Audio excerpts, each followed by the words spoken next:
So it's a pleasure for me to introduce today's speaker, Kochian. And as usual, I will give a brief summary of the most important, from my perspective, statement of his scientific career. He started his studies in California, originally at UC Berkeley, in the lab of Russell Jones. There he did some work on hydrogen, cyanobacteria.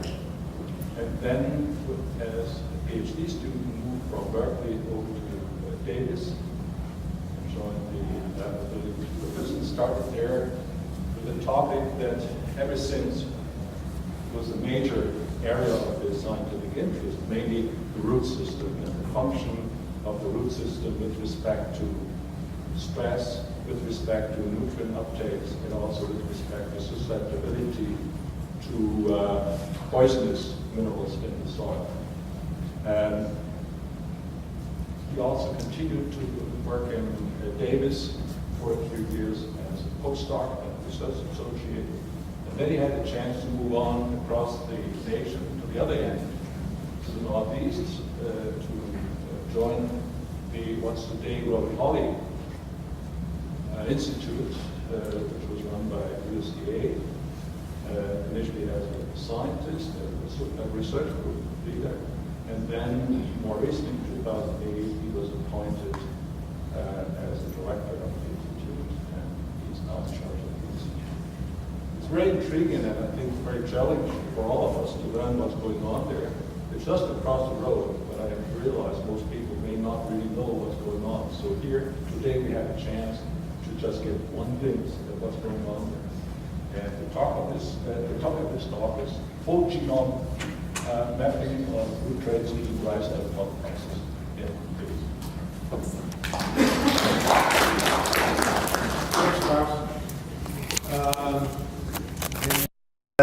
Thanks. I give a seminar about every 3 years when my adjunct appointment is renewed here. And so I'm going to start off actually with a little introduction about the USDA lab. Because as Klaus said, I mean, since I last spoke here, there's been quite a turnover here. So as Klaus said, I'm the director of the Robert W. Holley Center for Agriculture and Health. That's a stylized transfer RNA, and significance of that, well, I'll explain in a moment. So the USDA lab across the street has been there since 1939, so about 75 years. It started off, it was established by Congress as one of the regional labs as the U.S. Plant, Soil, and Nutrition Laboratory. So that's plant nutrition, soil fertility, and human nutrition. So really it was ahead of its time in terms of its mission to work at the interface of agriculture and human nutrition to improve crops for humans and animals. And that's still an important mission of the center, and it's an important topic for many plant researchers nowadays. So it was established in 1939. Here it is being built. 1937, 1938, there's nothing out here. I think Cornell, so this is a little piece of federal land that Cornell gave us. There was nothing around here, so the campus has grown up around us, including Boyce Thompson Institute and the vet school. So when we became in 2007, we grew substantially through the late 90s, through the 2000s. And for some reason in the government, we should become a center then instead of a laboratory. So we decided to name ourselves the Robert Holley Center. Here's a couple pictures of Bob Holley. He was an ARS scientist across the street from 1958 to 1964. And when I came in '85, the lab director and a number of the scientists had been his postdocs back then. They were working on transfer RNAs. He sequenced the first nucleic acid, which was a tRNA. He left the lab in 1964, first for Cornell, and then in '66 he went to the Salk Institute to work on cancer. But for the work he did here from '58 to '64, he received the Nobel Prize in 1968. So the only USDA scientist to receive the Nobel Prize. So it made sense to name the center after him. As I said, we grew substantially, so the center is comprised of 3 different research groups. Donna Gibson leads the Biological Integrated Pest Management Research Unit. They work on biocontrol of pests and pathogens, including viruses. And one of our newest hire, Michelle Cilia, right there is housed over here at BTI. We have very good connections between USDA and Boyce Thompson. I lead the Plant, Soil, and Nutrition Research Unit, which works on crop improvement, both nutritional quality and food security, and also developing genetic and genomic tools for dissecting complex traits and for facilitating molecular breeding. And again, Jim Giovannoni, he's been housed over here as part of our center for over 10 years. Again, part of our I think, very good relationship between the 2 institutes. And then Paul Stagio leads the Plant Microbe Interaction Research Unit. They're housed over in plant science, and they use systems biology approaches to study plant microbe interactions with a focus on plant pathogenesis. So as I said, we've outgrown our building, and we have people housed all over campus. Here's the USDA building. We have people, of course, in Boyce Thompson, Stuart Gray and Zhang Wang, and the Virology Nematology building, and Bradfield Hall, John-Luc Janik, and the biotech building, Ed Buckler and Peter Bradbury, and in plant science, Paul Stagio's group, the Plant Microbe Interaction Research Unit. Okay, so that's my brief introduction to the Holley Center. So now I'm going to talk about my lab's research, kind of try to summarize it in a couple of slides. As Klaus mentioned, our lab's interested in plant responses to the environment, particularly stresses in the soil, so root biology, mineral nutrition, tolerance to different abiotic stresses in the soil, really in terms of how plants deal with too much toxic metals, with a particular focus for many years on aluminum toxicity in acid soils. And how can plants do more with less? This is kind of the future of agriculture. How can we improve crop production to feed the growing population on more and more marginal lands? Has this got one of these automatic? That's my computer, so I can't blame it on anybody. Advances going. And of course, the research approach are what most of us do now in plant biology, interdisciplinary, molecular biology, genomics, genetics, physiology, biochemistry, membrane biophysics. Whatever tools we use to get at, in our case, function, and function's important for improving crops. And just a little more detail on the different areas. So a big part of the lab works on adaptation to acid soils, which is aluminum toxicity and low available P. We work on the cereals. Sorghum is led primarily by Ji-Ping Liu. Miguel Pineros leads the work on maize, and also in more recent years he's been leading work on the structure and function of ion transporters, because a lot of the aluminum tolerance proteins are transporters. And then today I'm going to talk a bit about our more recent work on rice aluminum tolerance, which started a really productive collaboration between my lab and Susan McCucha's lab, and I'll be talking primarily on this on the work of a postdoc, Jin-Young Lee. And then more recently, we've gotten into root architecture, and I'll talk more about that later. And again, we work on a number of crop species. Randy Clark, I'll be talking about his work in rice.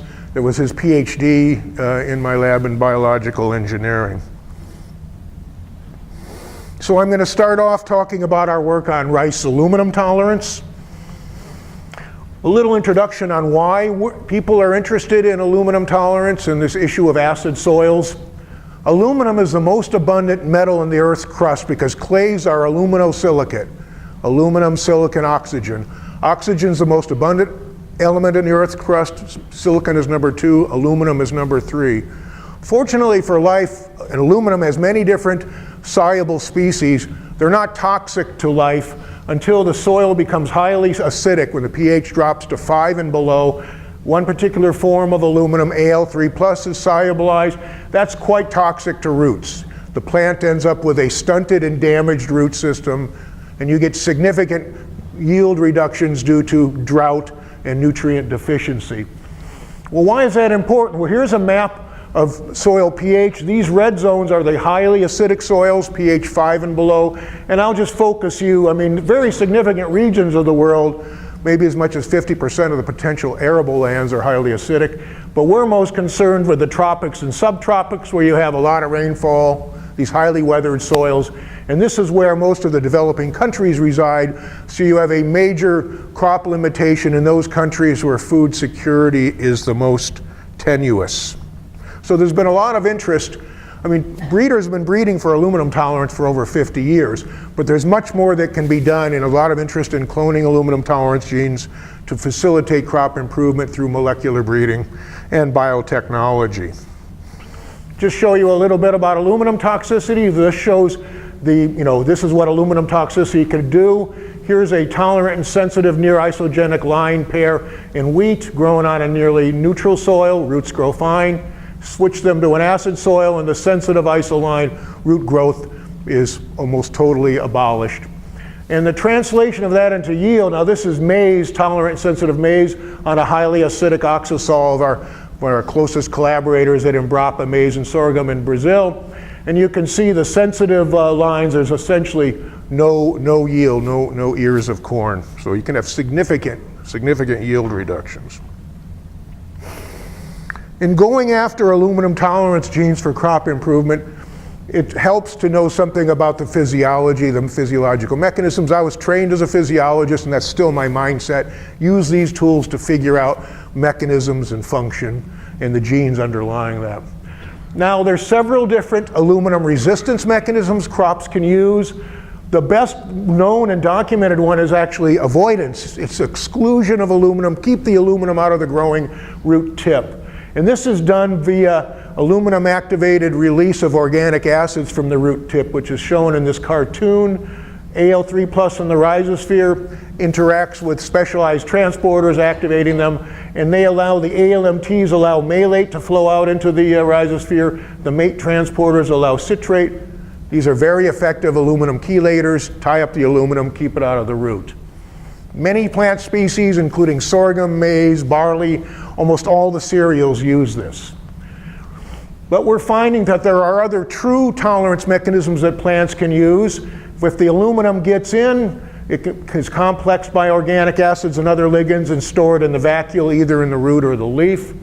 And then most of that Al3+ in the roots is in the cell wall, which is another living, growing entity. And there has to be tolerance mechanisms there. Okay? And then a one-slide review of the genetics of aluminum tolerance in cereals. In most of the cereals, except for maize and rice, aluminum tolerances are relatively simple, nearly Mendelian trait. A single gene can explain most of the variation in a particular mapping population. However, in maize and rice, it's a quantitative trait. Particularly rice, it's the most complex of any cereals. There's been a number of QTL studies for rice aluminum tolerance, and totally identified 27 QTL, and only one region in chromosome 1 was held in common between these studies. So rice, the genetics of rice aluminum tolerance is the most complex of any of the cereals. So as I was talking about before, this organic acid release, not surprising, the first two aluminum tolerance genes that were cloned were organic acid transporters. The first was ALMT1, which stands for aluminum activated malate transporter. It's the major aluminum tolerance protein in wheat, and it facilitates that efflux of malate into the rhizosphere to chelate aluminum. And subsequently we showed that it's the major aluminum tolerance protein in Arabidopsis. This was work done from Matsumoto's lab in Japan. The second aluminum tolerance gene was in our lab. It was a MATE, which is a multi-drug and toxic compound extrusion transporter. And we map-based cloned the primary aluminum tolerance gene in sorghum, and it turned out to be this MATE. These MATEs are the citrate efflux transporters involved in aluminum tolerance, and subsequently it's been found that they play a major role in aluminum tolerance in barley, maize, rice, bean, rye, and they play a minor contributing role in Arabidopsis and wheat to the ALMTs, which transport malate in those species. Okay, so rice aluminum tolerance, this Collaboration between my lab and Susan's lab began when Adam Famosa, who was a PhD student in Susan's lab, said, hey, I want to work on rice aluminum tolerance, because it's supposed to be really aluminum tolerant. Now, the way we had phenotyped aluminum tolerance, it's relative root growth. That's root growth in hydroponics in aluminum divided by root growth in hydroponics without aluminum. So the higher the relative root growth, the closer, the less inhibition by aluminum. And our traditional phenotyping was just to grow a young seedling like maize or sorghum. You get a young seedling, you get a primary root and 2 seminal roots, and we'd measure the longest root with a ruler. I mean, we map base cloned sorghum aluminum tolerance this way. So we started growing rice in hydroponics, and instead of just a couple of roots, even at a young age, it's a more complex and divided root system. And the other thing is, here's a particular cultivar of rice. If you're measuring the longest root, here it is without aluminum, here it is with aluminum. There was no inhibition of root growth of that longest root, yet all the other roots were almost abolished. So this is actually quite an aluminum sensitive genotype, but by our traditional method, we'd say it's tolerant. So Randy Clark, who was a PhD student in my lab, actually started in my lab as an undergrad, really smart PhD student, where they're both really smart PhD students, or were. They're both at Pioneer now. I don't mean by word, meaning they're dead. Randy is in biological engineering, and he was looking at roots and imaging roots. And so this is where we started with our digital imaging of roots. He built what we call a Root Reader 2D platform to image roots in 2 dimension, and the computer computes the root growth of the whole root system. And we found this to be a much more accurate measure of aluminum tolerance, and this is what we use. And it's high throughput. We can do 1,000 plants a day with this system, with 2 people working very hard. So rice aluminum tolerance. Rice is the most aluminum tolerant cereal, and this is just that relative root growth, where 1 means aluminum's not inhibiting the root growth, 0.2 means it's inhibiting root growth 80%. And this will just go out here to this 160 micromolar Al3 plus activity. Here's the relative root growth of rice compared with maize, wheat, and sorghum. It's by far the most aluminum tolerant cereal. Rye is fairly close, but it's the most aluminum tolerant cereal by a pretty wide margin. And it looks like it clearly doesn't use this aluminum exclusion. So here's aluminum tolerance as a function of root tip aluminum accumulation for maize, which uses this exclusion through citrate release. And you can see, if you go from more tolerant to less tolerant, you can see there's a big increase in aluminum accumulation. So the tolerant ones accumulate the least aluminum because the citrate's coming out, chelating the aluminum. We do the same thing for rice. There's no correlation between aluminum tolerance and aluminum accumulation. And we saw no real correlation between differential tolerance and aluminum activated root citrate release or malate release or phosphate release. So it's clear that aluminum, the most aluminum tolerant cereal, truly tolerates that aluminum that accumulates primarily in the cell wall, but also within the root symplasm. So Jinfeng Ma's lab in Japan, he's been the leader on rice aluminum tolerance. He's a brilliant researcher. And he has cloned a number of putative rice aluminum tolerance genes based on forward genetics. So we map-based cloned a couple of aluminum sensitive mutants in rice, and the first one led to ART1, which is an aluminum regulated transcription factor. It looks like it's the master regulator of aluminum induction of other aluminum tolerance genes. And then he cloned STAR1, STAR2, which is an ABC transporter complex. It's a weird one. It transports UDP glucose into vesicles which fuse with the plasma membrane, release the UDP glucose into the cell wall. So we think it's something to do with modifying the carbohydrate component of the cell wall so it doesn't bind as much aluminum. And then subsequently he cloned, based on the genes that ART1 induces in the presence of aluminum, a number of other aluminum tolerance genes. This is a really unique one, NRAT. It's an aluminum transporter that takes up aluminum from the cell wall into the cell, and then another, right now unknown but suspected to be this ALS1, puts it into the vacuole. So this is actually getting it out of the cell wall to protect the cell wall by putting a toxic metal into the cell, a pretty surprising mechanism. They've also identified a magnesium transporter that's important in aluminum tolerance, and actually there is a citrate efflux mate that plays a minor role. But none of these mapped to any aluminum tolerance QTL, so there was no evidence for any variation that breeders could use to improve aluminum tolerance based on these. So that's why Susan and I took our joint linkage association mapping approach to try to identify aluminum tolerance genes with variation for crop improvement. We did QTL mapping in a couple of, this is traditional biparental QTL mapping in a couple of rill populations. I'll just talk about this one rill population between sensitive IR64 and tolerant azucena. So this shows that we identified 4 pretty good sized QTL. This is phenotyped by total root growth or primary root growth. And this is what everybody else had done, the longest root growth. You can see that there was this big QTL that explains about 20% of the variation in aluminum tolerance that had not been identified before because they weren't phenotyping the entire root system. And Juan David Arbeliz, who's a PhD student in plant breeding in Susan's lab, working between our labs, has done the fine mapping of this and has shown that the gene responsible for this is ART1, a transcription factor master regulator. So that's the first evidence that ART1, there's significant variation important for aluminum tolerance. He's also generating nils from all 4 of these QTL, which will be a useful breeding tool for improving aluminum tolerance and also for looking at novel physiological mechanisms. And then we went on to do the genome-wide association mapping of aluminum tolerance using Susan's rice diversity panel. And I want to remind you, you've probably seen this from Susan's talks, that rice has significant subpopulation structure, so within each subpopulation they behave as almost like a separate species. So you have indicas and aush on this side, 2 of the subpops, and tropical japonica, temperate japonica, and aromatics.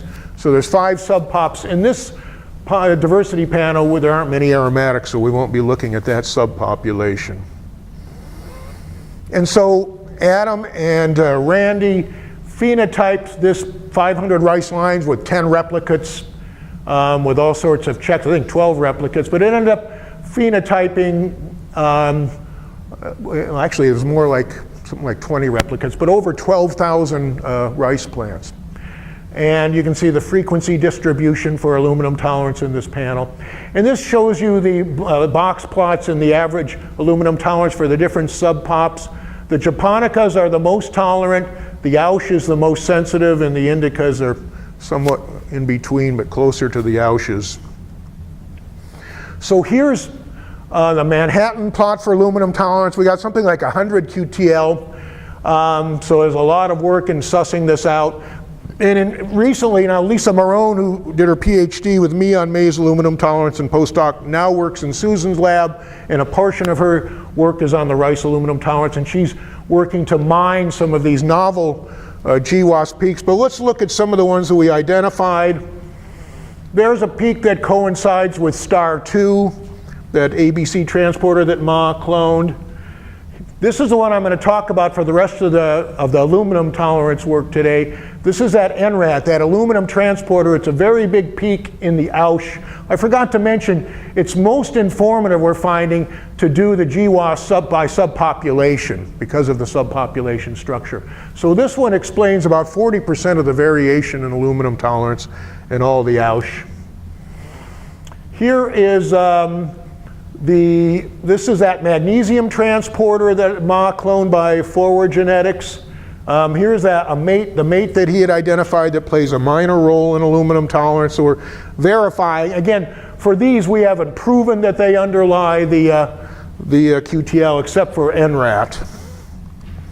There's ART1, which we've shown from our biparental mapping underlies a large aluminum tolerance QTL.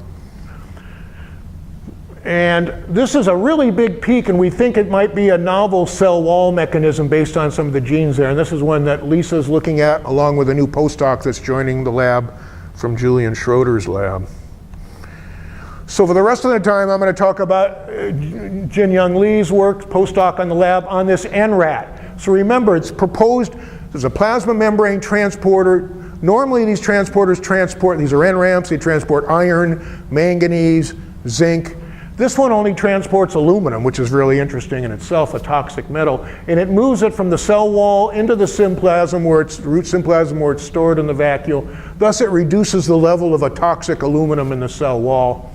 And when we blow up this peak, here's the peak. This is where NRAT is, and this is where the most significant SNP. So it sits right in the middle of this peak. So Jin Young sequenced the genomic clone for the NRATs from a representative panel of aluminum-sensitive Ausch, more aluminum-tolerant Ausch, and then indicas and japonicas, which are more tolerant. This is the relative root growth. So these are the sensitive Ausch. Okay, and they all have in the coding region a particular haplotype. There's these 4 SNPs that cause amino acid alterations in the coding region. All of the sensitive Ausch share the same haplotype. All of the more tolerant Ausch and then indica and japonicas share a different haplotype. So there's 2 haplotypes. We call this the sensitive allele and the tolerant allele for NRAT. And this just shows that the tolerant allele confers significantly higher tolerance than the sensitive allele. So what first thing he did was to look at the aluminum content in the cell wall of the root tips. Because if this, we're thinking this one might transport aluminum better than this one. And if that's the case, the sensitive lines would have more aluminum in the cell wall that could cause problems. That's just what we see. All the sensitive Ausch have significantly more aluminum in the cell wall than the tolerant Ausch, the indicas, and the japonicas. So just suggesting these 4 amino acid alterations change the transport properties of this aluminum transporter such that this one transports aluminum better. Then he showed this functionally by expressing them in yeast, and I'll just jump right to here where this is the wild type yeast expressing the empty vector. This is the yeast expressing the tolerant allele of NRAT, and here's the yeast expressing the sensitive allele, and this is aluminum accumulation. And indeed, the tolerant allele transports more aluminum than the sensitive allele, and that transports more aluminum than the yeast without either of these transporters. So then what he did was do site-directed mutagenesis. These are the 4 amino acids in the tolerant allele, and these are the amino acid changes in the sensitive allele. So we changed any one of these 4 in the tolerant to the sensitive, and when we did that, this is aluminum accumulation by the tolerant allele, and this is the tolerant, and here's the sensitive allele, and here's the tolerant allele with any one of these 4 amino acid alterations, and you change any one of these, and you make the tolerant allele a sensitive allele. And I know Miguel's been looking at the proposed 3D structure. It's kind of puzzling. We're puzzling out what is, why any one of these 4, because they're in different regions of the 3D structure of the protein. So there's a lot of work to do at the mechanistic level.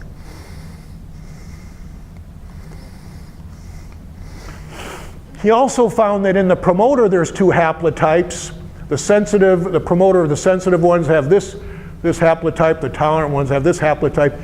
And this is a correlation with much higher expression of the tolerant, the lines carrying the tolerant haplotypes. Here you can see the correlation of tolerance with expression, and you get a very good correlation. We haven't functionally looked at this. This is just correlation, but it's suggestive that here we have diversity both in the promoter and in the coding region that both contribute to increased aluminum tolerance in those lines carrying the tolerant allele. We overexpressed it in Arabidopsis, and we were kind of surprised because we thought Arabidopsis uses this exclusion mechanism, so this will probably just make it more aluminum sensitive because it'll take up more aluminum and it'll intoxicate them. But instead, this is the wild type in 150 micromolar aluminum root growth. These are 2 independent transgenic lines expressing the sensitive NRAT and the tolerant NRAT. There's a significant increase in tolerance, and it correlates with the better the aluminum transport, the more tolerance, and you can see that here too. This was surprising, and it suggests to us that this might be an important mechanism. And it also suggests that Arabidopsis must have the vacuolar transporter to store them, and there is a homologue of the putative rice vacuolar transporter, an ABC transporter, ALS1. And in the presence of aluminum, expression of this goes up only in the lines expressing the NRAT, not in the control lines. So something about that aluminum getting into the cytoplasm turns on expression of this putative vacuolar transporter. So we're excited about this because maybe we can use this to improve aluminum tolerance in a number of crop species in an unexpected way. So to summarize this section, we've done joint linkage genome-wide association analysis, and it's validated previously identified candidate genes as bona fide aluminum tolerance genes. Juan David's completing generation of nils from those 4 QTLs. It'll be a useful breeding resource, and also a useful tools for going after novel mechanisms of tolerance. And this GWA analysis has also identified some novel peaks that we're going after that might be important for cell wall aluminum tolerance, which is not understood very well at all. Interesting, this variation in the NRAP promoter and coding region result in tolerant and sensitive versions where the tolerant one, there's higher abundance and it transports aluminum better.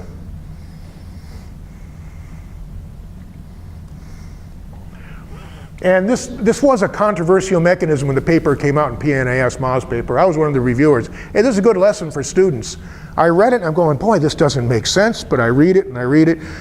The work's done impeccably. The data fits the interpretation, and you've got to keep an open mind. And actually, the researchers that study aluminum toxicity in humans freaked out about this because mammalian and human cells have an extracellular matrix, but they don't have a cell wall, and so they didn't quite understand. So you got to protect in the root the cell wall. That's very important. And then our funding has come from a number of sources, both international sources, the NIFA and the Plant Genome Program. Okay, so now I'm going to move on to our work on root system architecture. And this one's obvious. We all know roots are important for taking up nutrients and water. What's interesting over the last 20 years is scientists are realizing that the root architecture, that plants can modulate those complex root systems. They can modulate the angle that the root comes out, the rate of growth, and the rate of growth of different types of roots to form this entire ensemble that we can call a root system architecture. And another way to look at it is just how the plant places all those different roots in 3 dimensions in the soil. And what's been discovered, I think Jonathan Lynch at Penn State's been a leader, and then some of his people that he's trained, Hong Liao and Zhou Yan at South China Agricultural University, importance of root system architecture to nutrient acquisition, particularly phosphorus, which is the mineral nutrient, one of the most limiting, but also it gets hung up in the soil, it doesn't move, and water, which is the nutrient that moves most rapidly in the soil. So here's an example on root system architecture. It's important for nutrient uptake or acquisition efficiency. And again, this has to do with phosphorus. This is the work by Hong Liao and Zhou Yan at South China Agricultural University. So this is an acid soil that's low in phosphorus. They've identified phosphorus efficient, inefficient soybean. And P efficiency simply means can maintain yield under low P conditions. And then when you fertilize the soil, they both grow fine. So you have P efficient, P inefficient. When they looked at the root systems of the P efficient lines, they saw lots of shallow roots. Well, that correlates with where the phosphorus is on these acid soils, because most of the phosphorus is in, what phosphorus is there is fixed in the topsoil. So this tells you, you got to put the roots where the nutrient is. And so what they did was to take the local varieties adapted to the local conditions and did back crossbreeding and recurrent selection to introgress this shallow trait into these lines that have all the other traits they want. And they've released a number of new lines that have significantly increased yields on these low P acid soils in South China. And so we call this is Jonathan Lynch, a map of, it's be called topsoil phosphorus foraging. And these low P soils where all the P's here, the plants, and most of this work's been done either bean or soybean, put the roots up here where they're best located to do the most good for phosphorus acquisition. Now, what about water? This would be good for phosphorus. This would be good for water because you want deep roots. Well, I don't know if you remember, Uga was here giving a seminar. Susan and I hosted him in this building, and he has cloned, map-based cloned a deep rooting QTL, and he used these spaghetti colanders, and here's IR64, which is shallow rooting, so they come out the side. This one is deep rooting, they come out the bottom. He identified this big QTL in root angle that he map-based cloned. They call it DRO1 for deep rooting. And it's an unknown protein, but they show that it's involved in auxin redistribution, causing downward bending of the roots. So when they express this gene, either transgenically or through marker-assisted introgressions in the IR64, they get deeper roots, and more importantly, using rainout shelters in the field, they saw an increase in yield under drought. So another example of the importance of root architecture for getting an important nutrient. Okay, so on to our work, which is primarily the work of Randy Clark, who's a PhD student, as I mentioned, in the lab. When you look at, this kind of work has been limited by the ability to phenotype root traits with the throughput to do genetics. When you look at all the different tools, they vary they go in gradients from natural environments in the soil to very artificial, like what we've been doing in hydroponics and gel. But the reason we go to these artificial environments is it gives us the throughput we need to do genetics and gives us much more detail that we can use to quantify traits. Going in, we know we're using an artificial environment, so we know we have to turn around and verify, are these differences in root architecture, do we see them in soil, do they contribute to traits in the field? So as I mentioned, when Randy used this system to develop the root reader 2D to image root growth, so this is the root reader 3D system, again, where we digitally image roots, reconstruct them into three-dimensional root architecture systems, and then the software automatically computes a number of different root architecture traits that mathematicians we've worked with think might be important for describing root architecture. Briefly, how does the system work? We initially started by growing rice in a transparent gel in a cylinder. It sits in a tank to improve optical resolution on a turntable that's controlled by a computer that also controls a camera. So the digital camera takes a high-resolution 2D image. The turntable rotates the root system 3.6 degrees, takes a picture. So you end up taking 100 2D images in a 360 degree rotation of the root system. And then the root reader 3D will first take these images, they threshold and skeletonize them into something that the computer can use to compute root lengths and angles and et cetera. And then he's inserted in these algorithms that use this perspective back progression to convert the 100 2D images ultimately into a reconstruction of the 3D root architecture. And don't ask me how that works. You can ask Randy if you're really interested. I'll give you his email. I'm a pioneer. And here's the 3D root architecture reconstructions for Azucena and upland rice that grows under, kind of natural unflooded conditions, and IR64, a lowland rice that grows in paddy conditions. Not surprisingly, particularly the crown roots grow much deeper in the Azucena than here because they have to get water. And we can quantify the growth of all the different root types. So the different root phenotypes. Global are measures of the whole root system architecture, and one example of that, we have a number of these, is centroid, which is the vertical position of the center of mass of the entire root system. So the bigger the centroid value, the deeper the root system grows, and we were able to use this even after only 3 or 4 days in growth to differentiate the deeper root system of Azucena, the deeper overall root system, than from the shallower IR64. We have local root traits. Remember, you have a complex root system. With rice, you have your primary root, and off that you have short determinate laterals, long indeterminate laterals. You have embryonic crown roots and later post-embryonic crown roots, which come from the stem. Later in the life of the plant, these crown roots play an important role in sorghum and maize and rice and the cereals. And here's just an example. We can measure, for example, root angle automatically of any roots, of these roots in this root system architecture. You can take images every hour, every day, and you can get a dynamic. We don't focus much on this. We just took images every day, so you can turn this into a movie and you can get ideas about how the root system is growing. Phil Benfey's lab and Chris Topp are looking at this in much more sophistication. Okay, so we use this tool to do joint linkage GWAS mapping. Again, the collaboration with Susan's lab for the rice genetics, Jason Measy's lab, because particularly for the association mapping, there's heavy-duty statistics. Randy and Janelle, who was a PhD student in Susan's lab and interested in the wild, so they worked together to phenotype, and John Schaff, my lab manager, has been involved in all these projects and keeps everything going and makes a lot of good advances and suggestions for improving these tools and using them.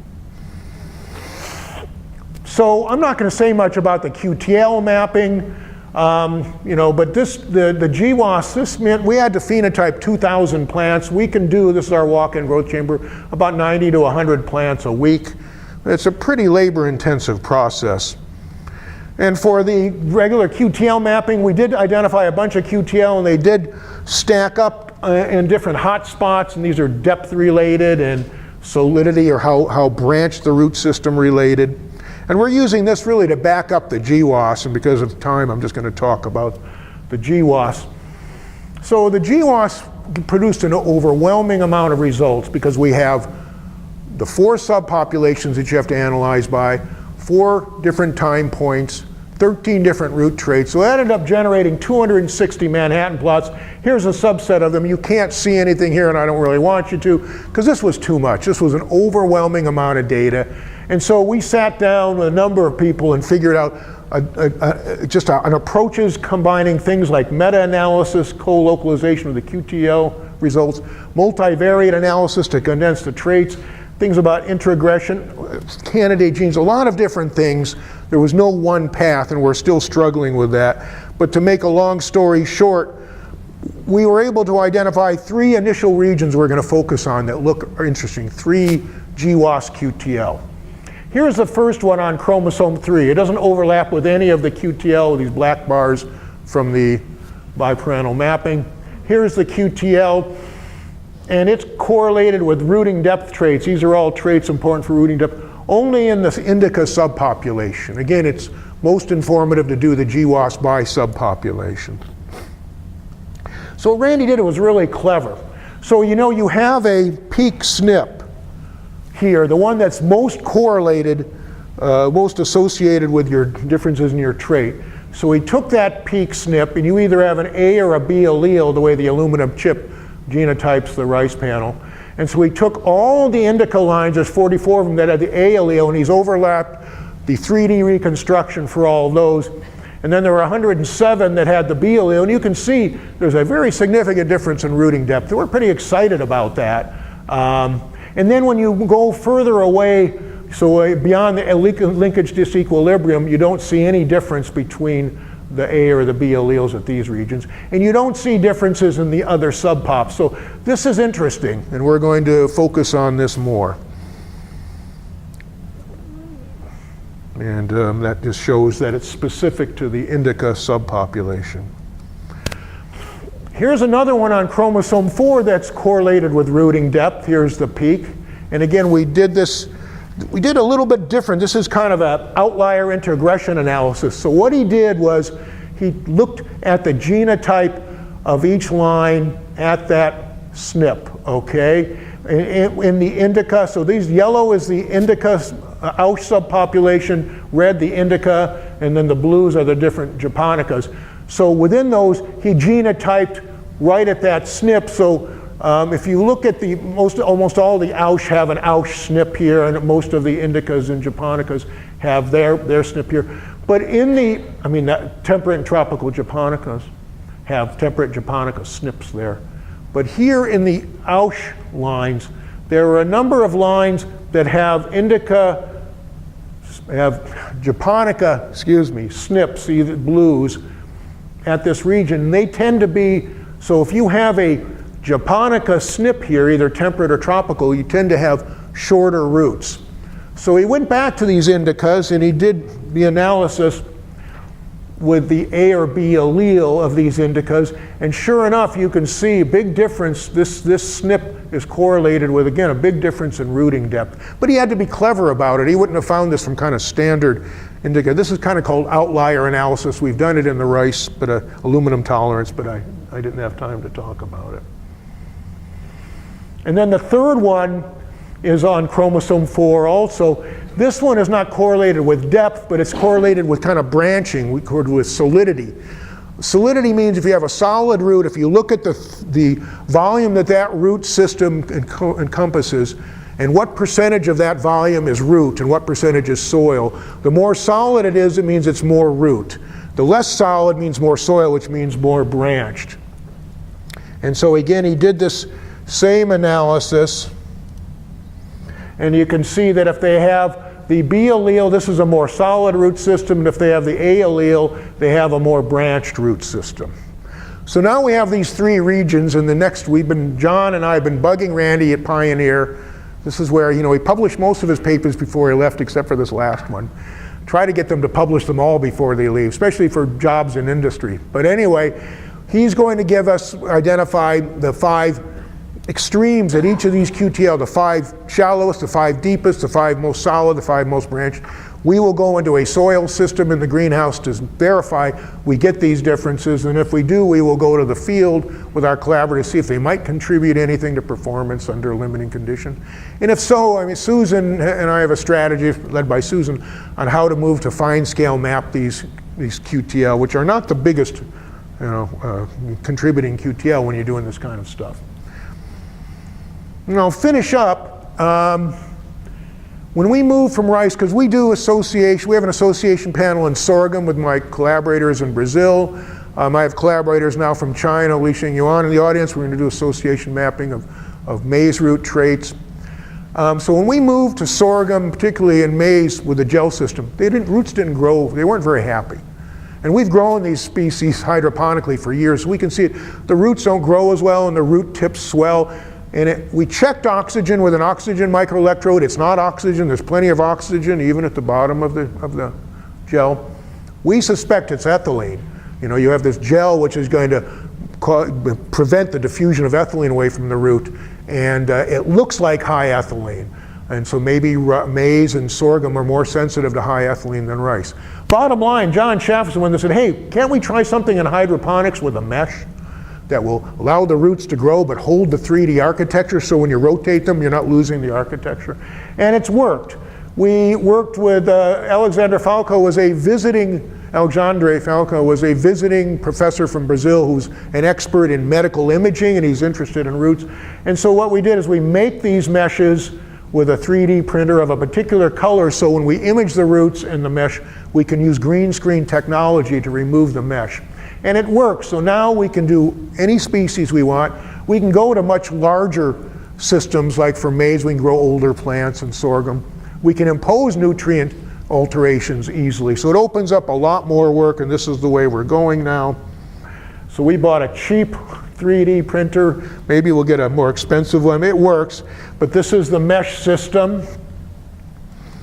And then here you have a 15-day-old sorghum plant. Here's one 2D image, but this is the reconstruction, the 3D root architecture. You get these little gaps where the mesh has been removed, but that doesn't affect the quantitation of the different root architecture and root growth traits. So it works. And so now we're collaborating with Li Xingyuan at China Agricultural University to do this kind of analysis in maize. Here's 2 different maize species, and you can see this is only 8 days in this system. So you can see for maize we have to make much bigger systems because of the bigger root system. We're working in sorghum, as I showed you, and we're also working with Professor Jing Liu, who's here, works with Hong Liao at South China Agricultural University, and the Oil Crops Research Institute. They're interested in canola or rapeseed, an oil crop. And it's got a very fine root system. It's kind of wild, kind of looks like my hair looked like when I was a long-haired hippie back in the 70s. And so we're struggling with how to improve our image analysis, and we can do this both through the hardware and also through the software. So to summarize, we've developed a hydroponic-based growth system that enables us to grow many different plant species and capture and analyze root systems with high throughput under a wide range of conditions, and we can grow older plants. In the rice work, this joint linkage GWA analysis has identified some promising, intriguing genomic regions that may harbor genes that condition differences in root architecture. Fine mapping of these regions will use a combination of Susan's lab and others are developing these chromosome segment substitution lines. that we may be able to use to identify that interval and then generate fine mapping populations for those. Put this in a different color because it's critical that we verify these traits have any validity to the real world. That, you know, they're in gel or hydroponics. Do they also occur in soil? And greenhouse and rhizotron experiments will be underway soon. And then subsequently, if they are, we want to see, do they make any contribution to, say, you know, P efficiency, N efficiency, improved performance under drought.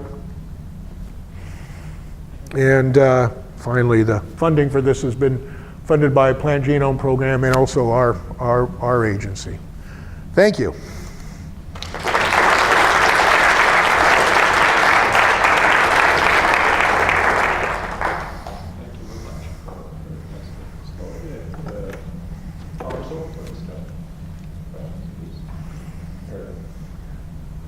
I was wondering how many, if any of the rice QTLs or things that you found in GWAS are copy number variants, because I believe your maize, one of your maize Right. size. Well, we don't know yet because we don't have any genes, and this is, you know, until we do. My God, we're struggling with that. The aluminum tolerance was pretty simple compared with this, and of course we'd worked on it for many years. We're just now going towards trying to get some genes that underlie these. So, But do you think? The rice aluminum ones where you have sort of Oh, the rice one. Sorry, I thought you meant the root architecture ones. So far, let me think. The NRAD is not, right? Jin Young, there's no multiple copies. Yeah, it isn't. And the other ones we haven't focused on. And I know the ones that Moslab, and he's also studied, like in hyperaccumulators, we have found that a lot of the transporters that involved in heavy metal hyperaccumulation are copy number variant is a big part of that. And he's well versed with that. I don't think he's found any examples, because generally higher expression for aluminum tolerance genes is part of the equation. I don't think he's found copy number variation playing a role in those other ones, but I'm not certain. I know for the NRAT, because we looked at that and we didn't see it. So, but it has turned up, you know, a number of abiotic stress mineral nutrition traits like the maize, our maize mate, a number of the heavy metal transporters we study in philosophy carrier lessons. When you compare them with the non-accumulated, the much higher expression, a big part of that is copy number variation. So there's a borate transporter that confers boron tolerance in wheat, and that again is a copy. It's clear, a pretty important strategy that plants use, at least for the kind of things I'm interested in. So, yeah. You mentioned that you could have both expression and coding region variants with your NRAT. Right. Have you put them together? And I'm just wondering whether more activity, however you get it, at what point does it level out? Yeah, how high can you go? Right. Well, I mean, the natural variation is this higher expression and higher function, right? Because all of those more tolerant variants share those two traits. So they're already pyramided together. So I guess as we understand, if we jump into finding if these promoter regions are truly involved, I guess we could play with this and trying to, up it even more. So, but it's interesting in Arabidopsis where we're expressing it behind, a high expression CNV35S promoter, really increased aluminum tolerance in Arabidopsis, which is bizarre too. So. It also looked like the sensitive allele when you expressed it had a phenotype, although. Yes. Yep. So it fits with what we saw in rice. That is, the sensitive allele was somewhat more tolerant than the wild type, and then the tolerant allele was even more tolerant in Arabidopsis. So we saw that same gradation that we see in rice. So if they took up some aluminum, that conferred more, some increase in tolerance, and if they took up more aluminum, we suspect it conferred even a greater increase in tolerance in the Arabidopsis. So I was excited. There's something to this. Totally surprised. We just thought, okay, the more sensitive allele will make Arabidopsis somewhat more sensitive, and the more tolerant allele will make the Arabidopsis even more sensitive. That's what we have in yeast. I didn't talk about it. That is when you transport more aluminum into yeast that don't have the vacuolar transporter, they just get sicker. So, yeah, Elena. So, does the process have an What's that? Arabidopsis as an endohominid or like in Not really. So maize does, and we're looking at, Jin Young's looking at that, but Arabidopsis doesn't. So it's weird because you study NRAMs like I do, and so NRAMs are micronutrient and heavy metal transporters. They transport primarily manganese, zinc, or iron, and then some can transport cadmium, can get in. But this one only, according to Ma's work in that PNAS paper, only transports aluminum. So this will be another thing to be interesting to look at in terms of the structure function. We're working with an X-ray crystallographer at UC San Diego that does transporters. So this will be interesting to see what makes this transporter an aluminum transporter versus normally a micronutrient transporter, and then what makes these variations within it a better or worse aluminum transporter. So. Well, this is more of a speculative question. Do you think that you can get both enhanced aluminum acquisition and, phosphorus acquisition as well as drought without affecting? Yeah, this is a great question because when I didn't, because I didn't have much time here, normally I stop and go, okay, on this side, phosphorus, on this side, drought, but usually you have both. Right. What are we going to do then? And that gets into also then how much carbohydrate can you invest in roots versus shoots? So I don't know. People ask me, I go, there may be all these cool imaging, but we're still simple-minded. For me, things that don't move much, shallow, things that move fast, deep, but that's not the real world. You generally have both. I don't know. And now Jonathan Lynch, who's done this much more, and he models investments. So one of the things he says is, he comes up with these quotes, like for getting water and nitrate, make them cheap and deep. So, you want the deep roots, but he's finding that often under those conditions of drought, like in maize, and they make parenchyma. So I always thought parenchyma only happened like in rice when you have flooding to get oxygen down to the roots. But under drought, a lot of roots make parenchyma. And I think that cortex of the roots kind of not so critical. Maybe it's a storage. So they don't make that. And we saw years ago that you can have parenchyma and they still take up as much nutrients. So most of that's in the epidermis and outer cortex. And that would be less of an investment. You'd have a cheaper root. So that might be part of it. So.